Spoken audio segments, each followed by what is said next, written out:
Hello and welcome to Ula Tea Leaf Readings. My name is Lenor and tonight I'm going to be reading your tea leaves. This is a horoscope for Scorpio. If Scorpio is your solar, lunar, ascendant / rising sign, then this is a message for you. All right, let's get started.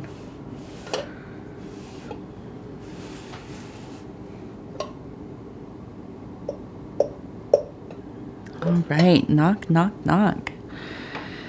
And let's see, what do we have going on in these tea leaves tonight? And so the card that I pulled is the Two of Cups, love.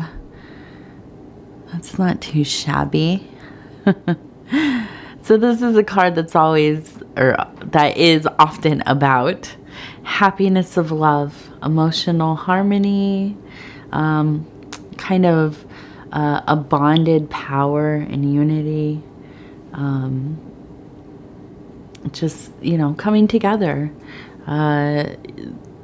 finding strength in the unification process, or within kind of a unit, a family kind of situation, dynamic, beloved, animus, kind of the strength of a community and that kind of thing. So let's see.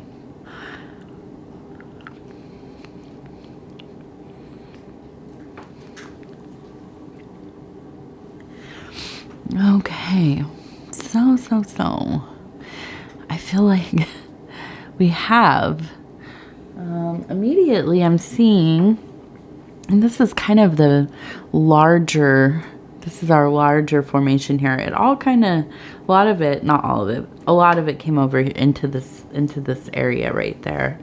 So we have what looks like an angel.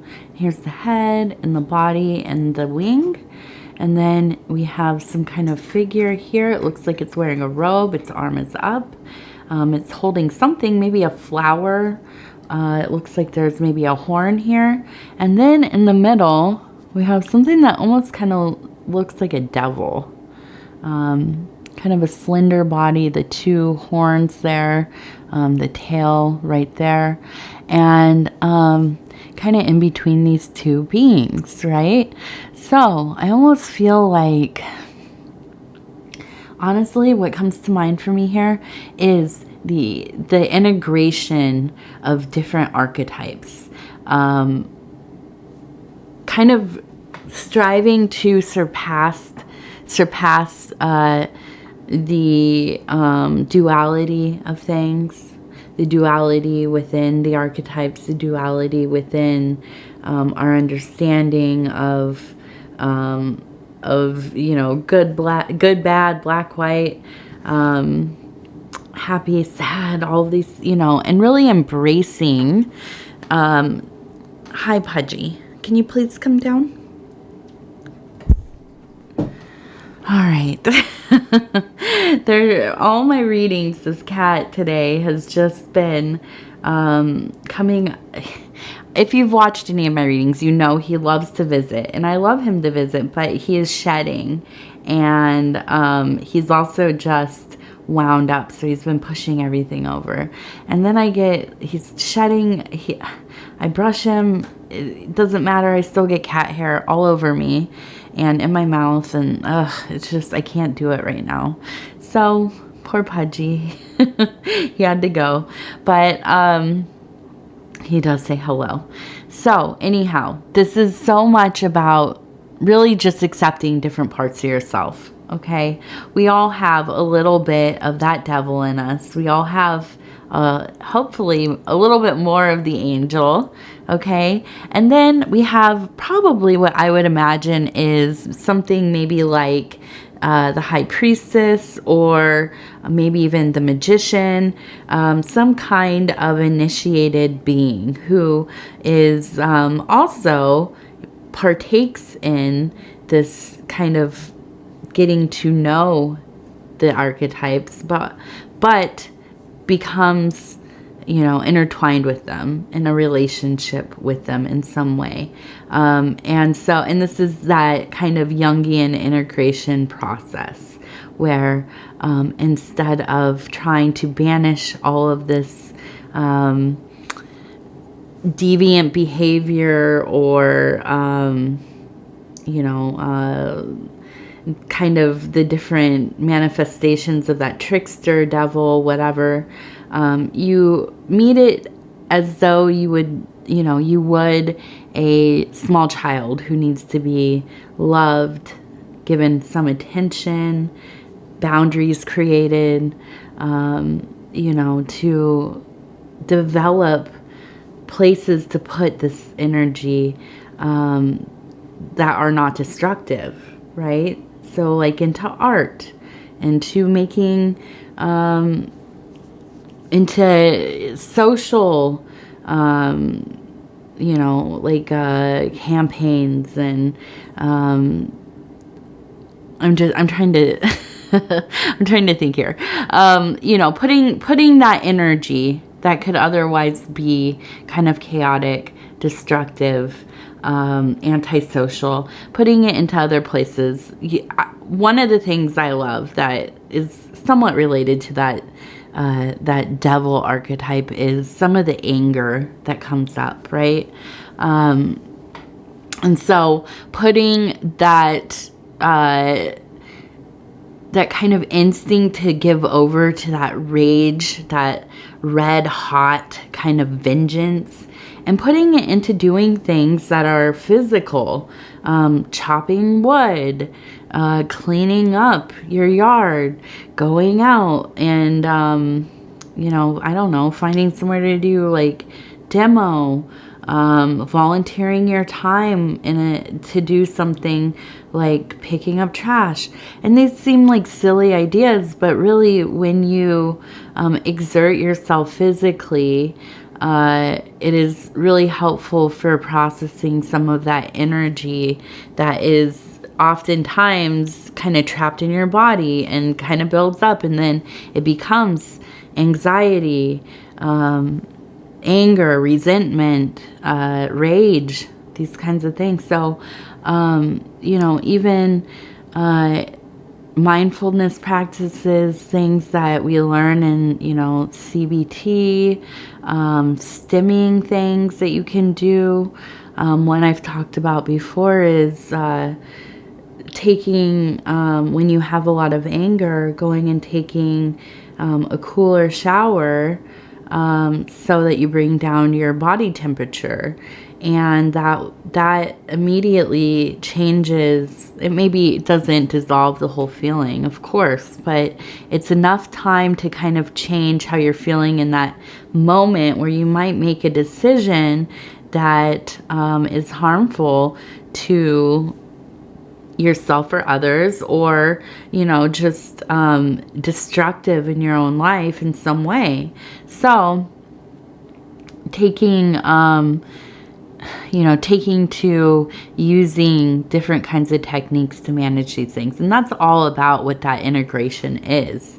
Not just trying to smother it and push it out of ourselves.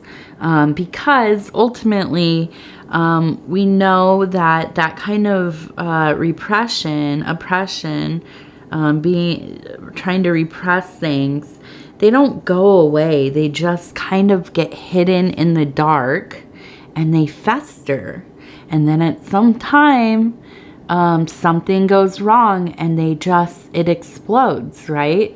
It comes out in all kinds of behaviors. And this doesn't just have to be that devil archetype. It could be, you know, in any of them, really. The kind of Venus lover archetype, you know, especially when you are somebody who is raised in a more conservative or, you know, a lifestyle where these kinds of love concepts or Eros Amor are not really explored too much, not talked about. It's kind of, you know, something that well, it's a mystery, right? And you take on this posture of kind of repressing those feelings. And then at some point, you know, maybe you leave home, you go to college or whatever, and you don't know how to interact with other people in a way that is safe, is immoderate, or moderation. There's not a tempering of self, or it can just all spill out, kind of, right? And get a little bit amplified. So when we have these chances to kind of integrate these archetypes, these parts of being, and they become very present and kind of expose themselves to us, showing that there is quite a range in what composes each of us, right? And a lot of I think more and I've talked a lot that I'm interested in Jung, but his contemporaries and disciples and other schools of thought within psychotherapy and mysticism and such, we often agree that all of these archetypes are present in every person. It just is to varying degrees. And how have they been, brought to life within us? What has our conditioning been like? What has our environment been like? Our attitude towards these things, our understanding of them, So all of that kind of just, it varies. And I think that in this situation that we have going on here with the love, it's just this important, it's really a message of a lot of self-love, doing really deep, useful work, being empathetic with yourself, understanding, allowing yourself the space and time to explore the things that you need to process traumas, find a way to have access to the support you need, and really allowing yourself to take these kinds of bits of self-mythology and put them into artwork, creative processes. You're creating your composite personality that we all do this, right? And allowing yourself to also shift within that, not have to be rigid and kind of stuck in one form, right? And so it's a very I think this is beautiful. This is the highest kind of love, because all of these things, this activation of the parts of selves, or if you are interested in like Kabbalah, the spheres of the tree, the spheres of your being, of your personal kingdom, interior landscape, the makeup of your existence and consciousness. Spending time with each of these parts, it's important. And it's tedious and it's long and it's tiresome, but it is the gateway to that divine thing, that divine place. Okay, so we also have a little deer here, and this looks like a young deer, and it looks like it's kind of just learning to walk. And I feel that there is this beautiful kind of paternal feeling, the empathy, being there with yourself, allowing yourself to take those baby steps, those wobbly steps that that little things, little babies take. And, you know, really loving through the process, and the very nurturing spirit. Okay, and so I also want to look at this one though. This looks like a dog who is barking, showing its teeth. So, I wonder,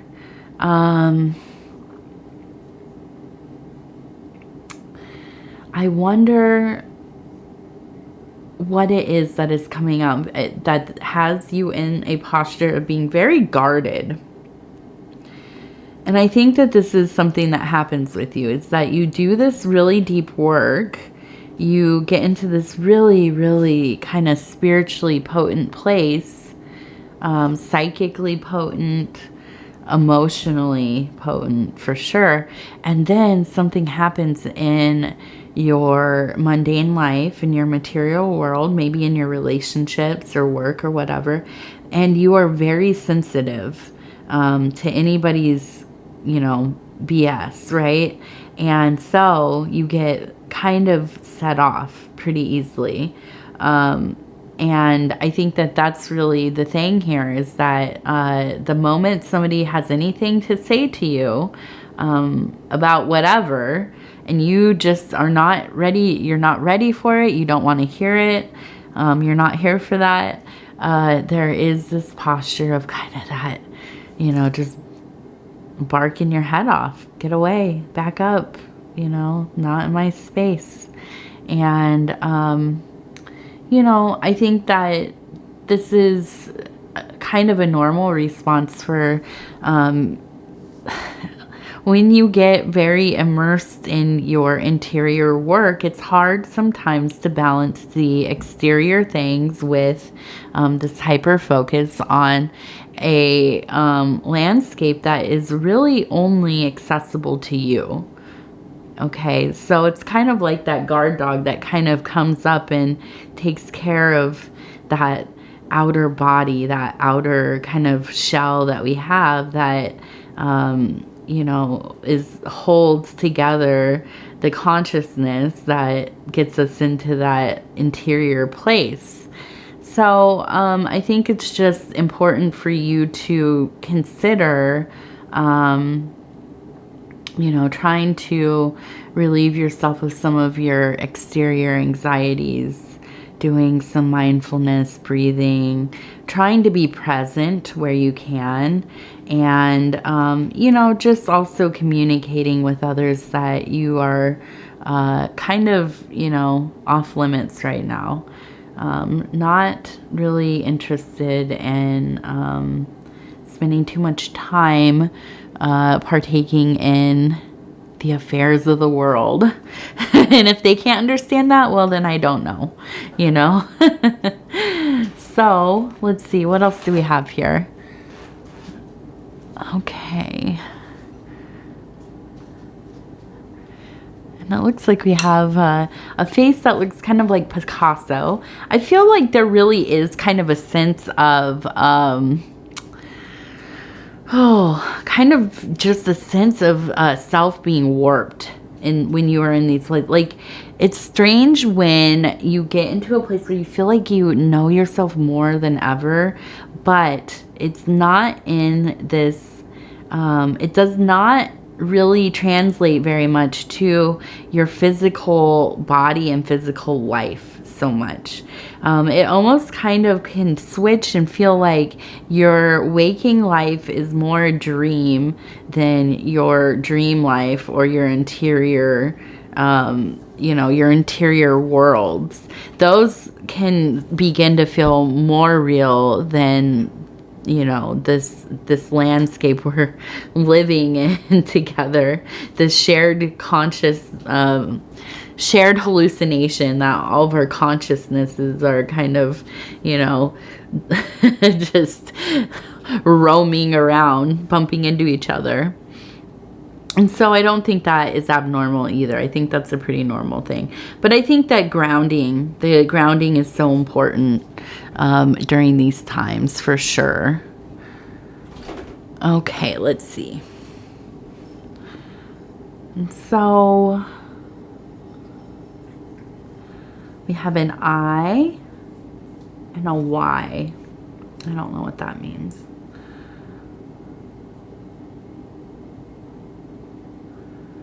But we have a bird, a little songbird. And I feel like, you know, really, I feel like you're enjoying yourself. I mean, especially with the Two of Cups, I think that there's a feeling of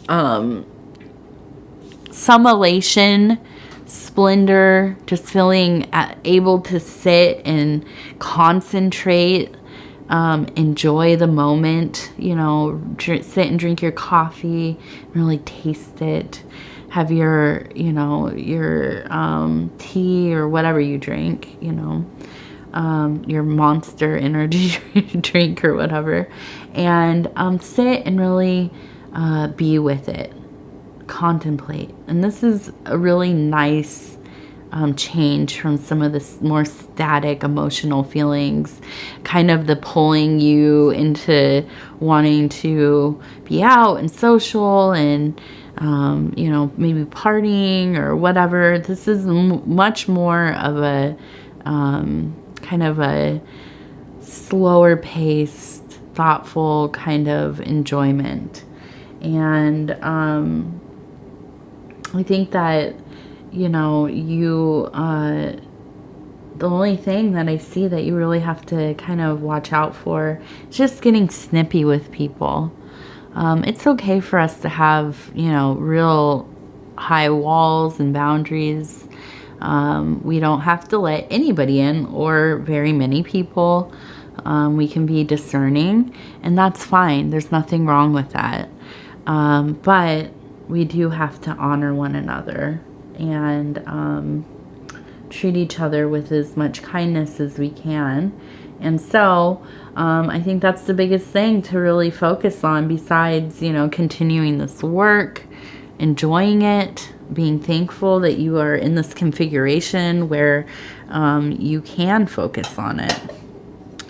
Okay, so I want to thank you so much for allowing me to spend this time with you and bring these messages to you. It is always such an honor. If you would be so kind as to like the video, it helps us get into the algorithm, and we're growing the channel one person at a time, and we are doing pretty well. If you have not subscribed, please think about doing that. You can hit the little bell. It'll let you know when the next video is coming out. Other than that, if you want to leave a comment, I read every single one of them. It might take me a day or two to get back, but I try to definitely reply back to all of them. And, you know, it's just summer. It's so busy. And so, yeah, I don't know what to say about that other than I'm ready for bed. All right. I want to thank you, and we will talk again real soon.